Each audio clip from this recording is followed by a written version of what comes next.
आज हम बात करने वाले हैं एक बहुत ही इम्पॉर्टेंट टॉपिक पर, जो यूपीएससी का कह सकते हैं एक बैकबोन, या मतलब कि हमें बेसिकली उसको जानना ही होगा। जैसे यहाँ पे लिखा हुआ है UPSC history syllabus for GS 1। अब चाहे आप प्रीलिम्स के लिए प्रिपेयर कर रहे हो या मेंस के लिए, हिस्ट्री एक ऐसा सब्जेक्ट है जो आपके मार्क को डिसाइड करता है, यानी कि आपके नंबर को डिसाइड करेगा हिस्ट्री। ठीक है, क्योंकि बहुत ज़्यादा वेटेज है। एक तरह से इस लेक्चर में हम देखेंगे जैसे प्रीलिम्स सिलेबस का ब्रेकडाउन, यानी कि पूरा ancient, medieval, modern, culture. Main syllabus का ब्रेकडाउन जिसमें हेरिटेज हो गया, Indian history, post independent world history, standard book source क्या है वो, और एक स्ट्रेटजी जो प्रीलिम्स और मेन दोनों कवर करेंगे। इसकी बात हम लोग इसमें करेंगे इस लेक्चर में। तो सबसे पहले यहाँ पे शुरू करते हैं। प्रीलिम में हिस्ट्री का वेटेज जो होता है, पिछले सालों का अगर हम एनालिसिस करें तो 15 to 20 क्वेश्चन का होता है। ठीक है, और एक क्वेश्चन ज़्यादातर एंशिएंट, मेडाइवल, मॉडर्न और आर्ट कल्चर से ही आते हैं ये क्वेश्चन। तो हम यहाँ पे सबसे पहले स्टार्ट करते हैं एंशिएंट यानी कि हिस्ट्री, और यहाँ पे सबसे पहले यूपीएससी का prelims general study paper first की बात करेंगे, उसके बाद मेन की बात करेंगे। ठीक है, तो पार्ट फर्स्ट में हम यही बात करेंगे। तो हिस्ट्री एंड कल्चर पोर्शन की बात करते हैं, ये प्रीलिम्स में आता है। और इसमें देखा जाए जो दिया गया है सिलेबस में, pre historic culture in India, जिसमें पैलियोलिथिक है, मेजोलिथिक है और न्योलिथिक और कैल्कोलिथिक ये है। उसके बाद इंडस वैली सिविलाइजेशन है, जिसमें हड़प्पा कल्चर है, आर्ट, आर्किटेक्ट और मतलब डिक्लाइन क्यों हुआ इंडस वैली सिविलाइजेशन, ये बात करते हैं। ठीक है, उसके बाद देखा जाए नेक्स्ट है वैदिक पीरियड, यानी कि अर्ली वैदिक और लेटर वैदिक एज की बात करते हैं। और सोसाइटी, पॉलिटी कैसा था, इकोनॉमी और रिलीजियस कैसा था, ये आप सब लोग जानते हैं। ये अगर नए हैं तो आपको लिए बहुत उपयोगी है, अगर पुराने हैं तब भी आप स्ट्रेटजी बना सकते हैं, हमारा क्या पोर्शन छूटता है क्या नहीं छूटता है, इसकी यहाँ पे स्ट्रेटजी बन जाएगी। तो उसके बाद महाजनपदा की बात करते हैं, इसमें बुद्धिज़्म, जैनिज़्म, फिलासफीज का और सेपरेट कैसे हुआ और डिक्लाइन क्यों हुआ, ये सब क्वेश्चन इरेज होते हैं। नेक्स्ट आते हैं यानी कि मौर्यन एम्पायर की बात करते हैं, इसमें एडमिनिस्ट्रेशन उसका पढ़ना है, इकोनॉमी, अशोक और धम्मा क्या है, ये सब पढ़ना है। पोस्ट मौर्यन पीरियड जिसमें इंडो ग्रीक वाले हैं, कुषाण है, सतवाहना है, ये सब पढ़ना है।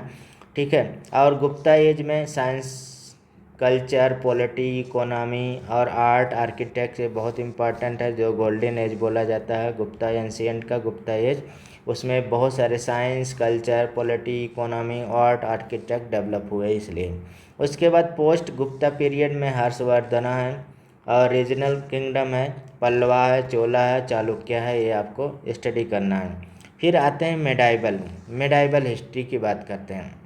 अब मेडाइवल हिस्ट्री की बात करते हैं तो इसमें देखा जाए अर्ली मेडाइवल इंडिया में जैसे राजपूत पीरियड है, रीजनल किंगडम है, अरब है, तुर्किस्ट इन्वेजन है, ये सब की यहाँ पे आपको क्वेश्चन मिलता है। ठीक है, उसके बाद देखा जाए तो दिल्ली सल्तनत से, यानी कि सैलव, खिलजी, तुगलक, सैयद, लोधी डायनेस्टी की बात यहाँ पे क्वेश्चन इससे आते रहते हैं। उसके बाद विजयनगरा है और ब्राह्मी किंगडम है, ये बहुत इंपॉर्टेंट हो जाता है आज के क्वेश्चन के पैटर्न के हिसाब से। मुगल एम्पायर है, political, economic, social, cultural contribution इनका पढ़ना है। मराठा का अदर रीजनल स्टेट भी पढ़ना है। उसके बाद आ जाते हैं मॉडर्न इंडिया पे। मॉडर्न इंडिया, अब मॉडर्न इंडिया में देखा जाए एडवेंट जो European, British conquest of India, British administration, policy, land revenue, reform, economy, social changes, ये सब आपको स्टडी करना है। उसके बाद देखा जाए सोशल रिलीजियस रिफॉर्म मूवमेंट है, इसमें इसी टॉपिक में हम लोग स्टडी करेंगे, हम लेक्चर बनाएंगे, यही टॉपिक सब रहेगा।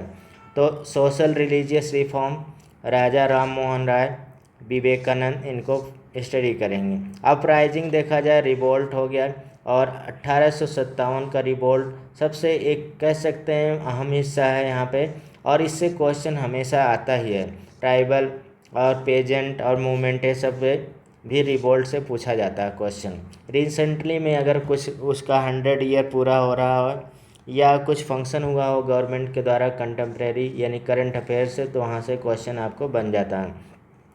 फ्रीडम स्ट्रगल की बात करते हैं, मॉडरेट है, एक्सट्रीमिस्ट है, रिवोल्यूशनरिस्ट है, मूवमेंट गांधीयन इरा और पार्टीशन तक वहाँ पे जाएंगे।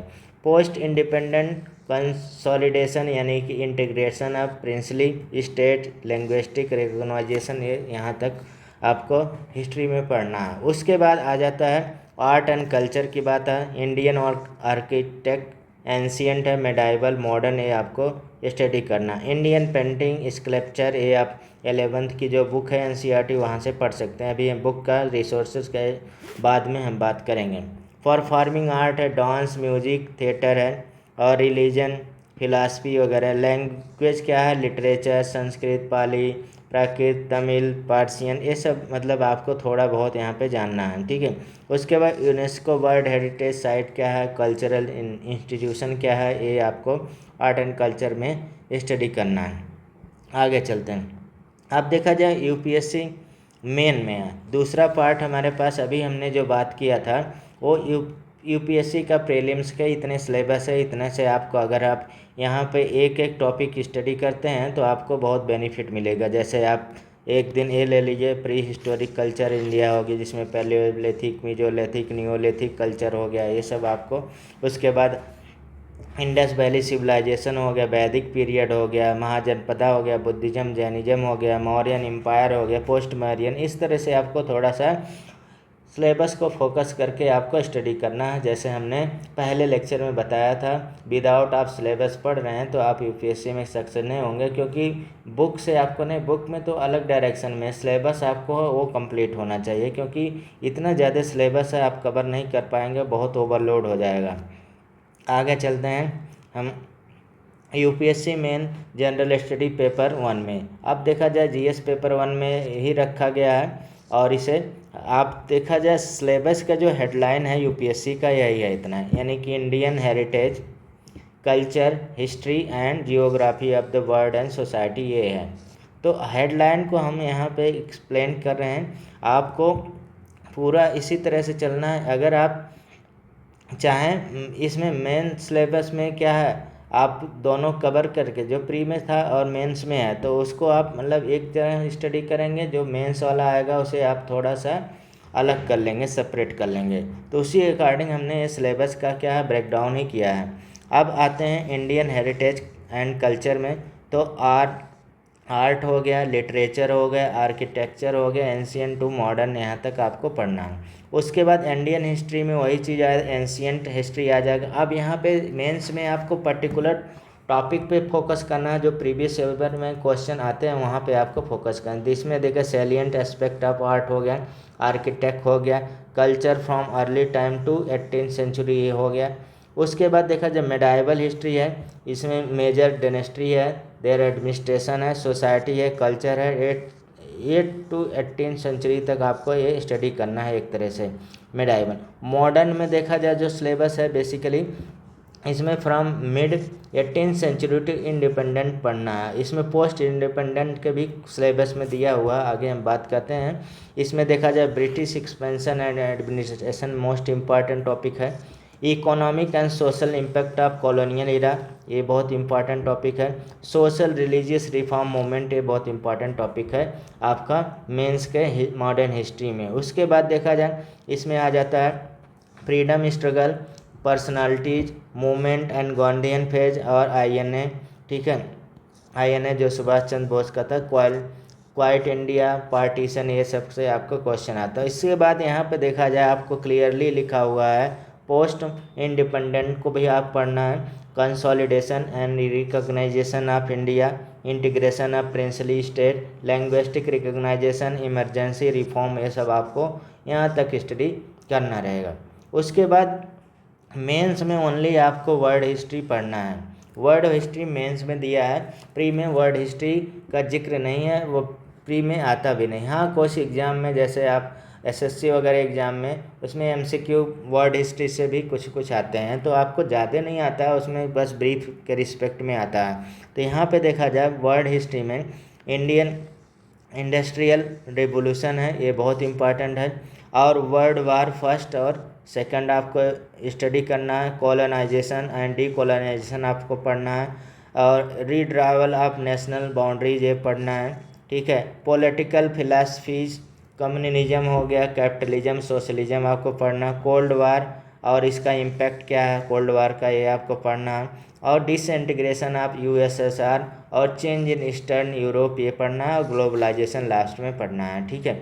ये आपका कंप्लीट क्या है सिलेबस का ब्रेकडाउन। अब यहाँ पे बात आते हैं हमें बुक कौन सा पढ़ना और कैसे पढ़ना है, ये सारी बातें आती हैं, ठीक है। तो स्टैंडर्ड बुक सोर्स जो है बुक लिस्ट है, तो for prelim and main combination में, तो एंशियंट में देखा जाए आपको क्या है 6th क्लास का पढ़ना है, आवर पास्ट जो 6th क्लास का आवर पास्ट। और उसी के साथ आपको theme of Indian history part 1 पढ़ना है, ये भी एंशियंट का पार्ट हो जाता है। इसके साथ आप एक बुक पढ़ सकते हैं, ठीक है, जैसे आर.एस. शर्मा का आप इंडियन एंशियंट पास्ट पढ़ सकते हैं, या आप ओल्ड एनसीईआरटी उठा के आर.एस. शर्मा का पढ़ सकते हैं, वो भी आपका है।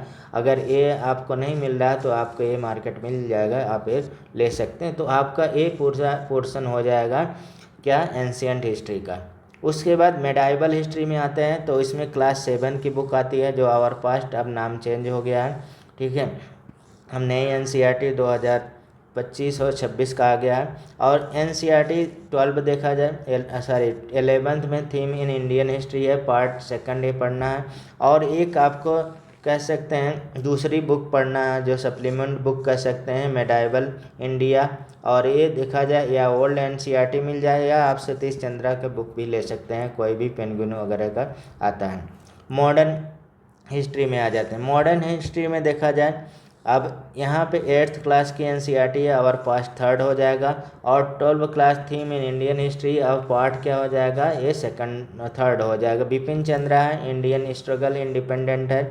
और इसमें स्पेक्ट्रम आप पढ़ सकते हैं, राजीव अय्यर का सबसे फेमस बुक है। ये brief history of modern India, और ये मोस्टली कह सकते हैं यूजफुल है, प्रीलिम और मेन के लिए दोनों के लिए यूजफुल है।